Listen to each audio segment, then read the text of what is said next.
Lo habitual es que nos gusten personas parecidas a nosotros, bien porque opinan de la misma manera, o bien porque compartamos rasgos de la personalidad, o incluso porque tengamos un pasado común, o estilos de vida iguales.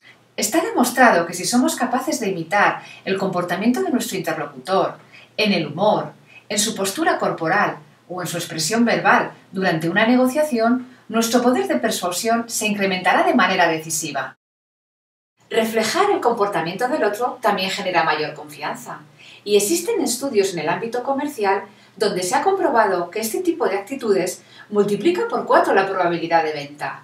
Además, si utilizamos una terminología amable, que no esté reñida con decir la verdad, pero que huya del tono condescendiente, la percepción de nuestro interlocutor se alineará con nuestros objetivos.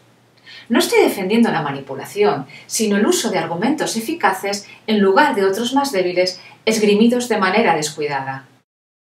Así, el uso estratégico y táctico del lenguaje puede cambiar el pensamiento y el comportamiento de las personas.